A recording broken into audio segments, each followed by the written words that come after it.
धीरे धीरे करके भगवान की भगवत सत्ता की कथा आगे बढ़ी और भगवान की कथा आगे बढ़ने के तत्पश्चात ही सृष्टि का विस्तार हुआ। मनुष्य रूपा हुए सती मैया ने अपने प्राण त्याग दिए यज्ञ कुंडी में जाकर, ये आपने कथा सुनी है। इसके बाद धीरे धीरे करके भगवान की भगवत सत्ता आगे बढ़ी और भगवान की भगवत सत्ता आगे बढ़ने के बाद प्रियव्रत राजा उत्तानपाद का चरित्र आया। राजा उत्तानपाद की दो पत्नियां थी, सुनीति और सुरुचि। सुनीति के घर में ध्रुव जी का जन्म हुआ और सुरुचि के घर में उत्तम का जन्म हुआ।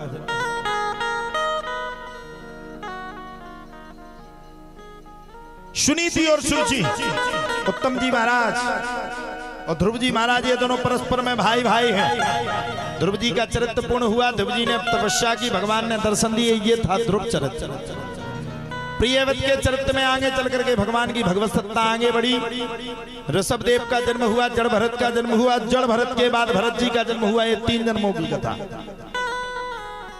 महाराज कश्यप की 2 पत्नी थी, दिति और अदिति। दिति के गर्भ से किसका जन्म हुआ? बोले दिति के गर्भ से स्वयं साक्षात होकर के राक्षसों का जन्म हुआ। अदिति के गर्भ से देवताओं का जन्म हुआ। दिति के 2 पुत्र हुए, हिरण्याक्ष और हिरण्यकश्यप। दोनों महान पापी थे। हिरण्याक्ष ने तो पृथ्वी को ही समुद्र में डुबा दिया। बाद में भगवान ने 12 अवतार लिया और हिरण्याक्ष का अंत किया। हिरण्याक्ष के अंत करने के तत्पश्चात ही धीरे धीरे भगवान की भगवत सत्ता आगे बढ़ी और भगवान की भगवत सत्ता आगे बढ़ने के तत्पश्चात ही आनंद पूर्वकम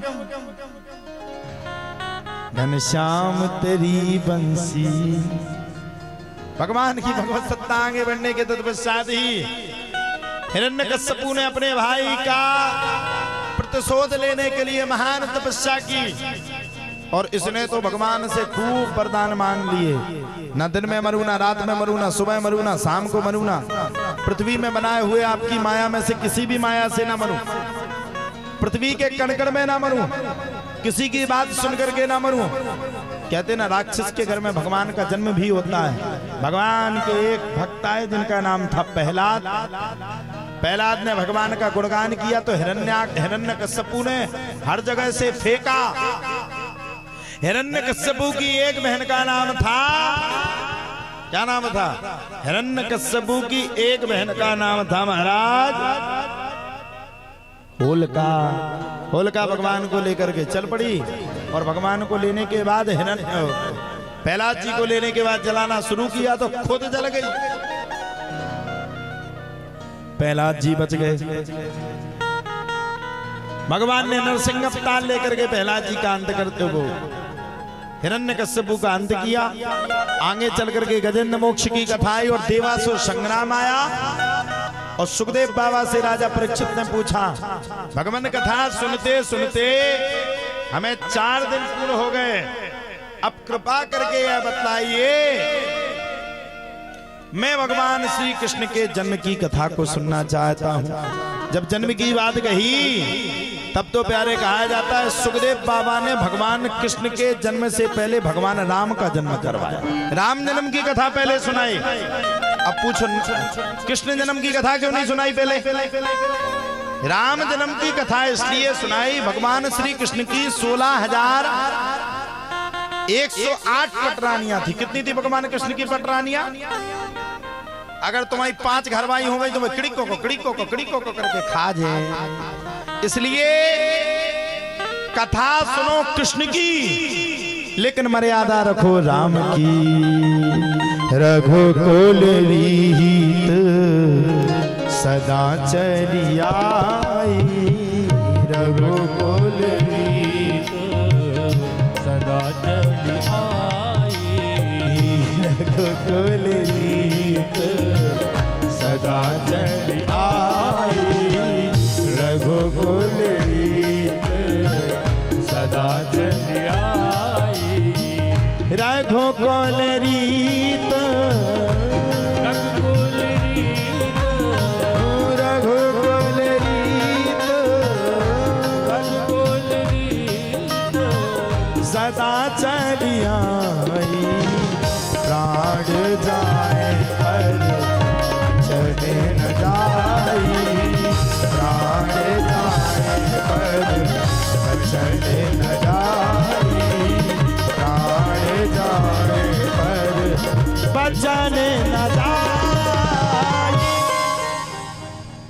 इसलिए अति संक्षेप में स्मरण करो। भगवान श्रीमन नारायण के दिव्य नाभि कमल से ब्रह्मा जी का जन्म, ब्रह्मा के बेटा मारीची, मारीची के बेटा कश्यप, कश्यप के बेटा विश्वान, इन्हीं से चला सूर्यवंश। विश्वान के सूर्य के पुत्र सिद्धादेव मनु नाम जिनकी पत्नी थी, जिनसे कोई संतान नहीं हुई, इत्यादि इत्यादि वंशज हुए। इन्हीं के पावन वंश में आगे चलकर के युवनाश, जिन्होंने ब्रह्मवंश अपवित्र जल को पी लिया था, इसलिए युवनाश के ही उधर से मानधाता के सत्यवत के वंश में हरिश्चंद्र, हरिश्चंद्र सिक्के रोहित, रोहित के बाहुक, बाहुर के सघन नामक 60,000 पुत्र हुए।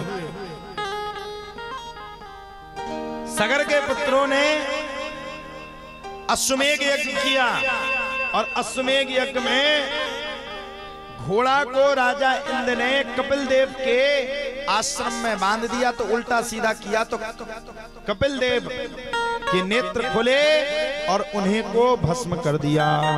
सगर पुत्र के असमंजस के अंशुमान, अंशुमान के दिलीप, दिलीप के पुत्र भागीरथ, जिनसे गंगा मैया का प्रादुर्भाव हुआ। बोलो गंगा महारानी की।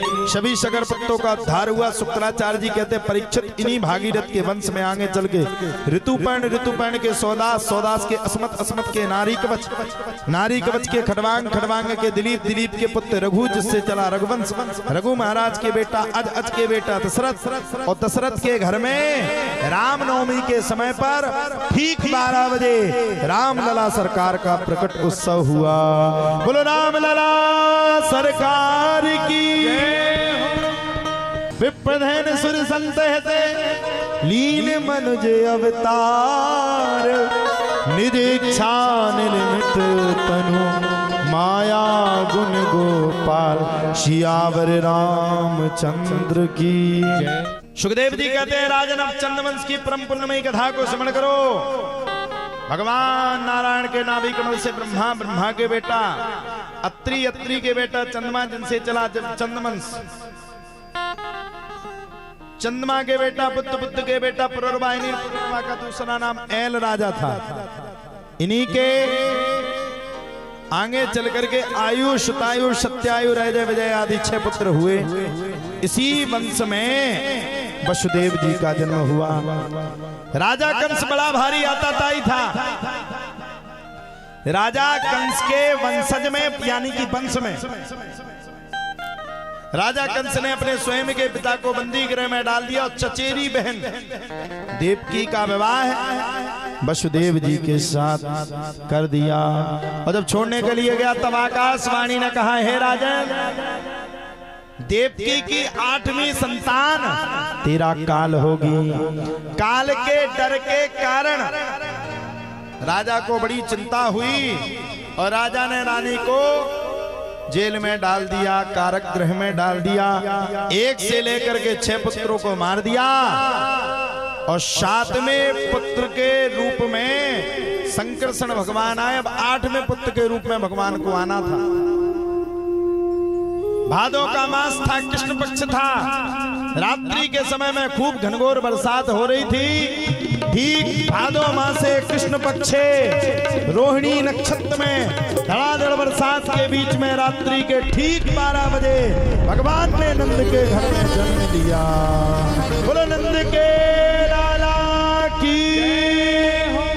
जैसे ही भगवान ने जन्म लिया, हथकड़ियां छूट गईं, बेड़ियां हट गईं और स्वयं भगवान को वसुदेव जी ने एक छपड़ी में लिया और यमुना मैया को स्पर्श कराते हुए नंद भवन में ले गए और उधर नंद भवन में बधाइयां गमने लगी।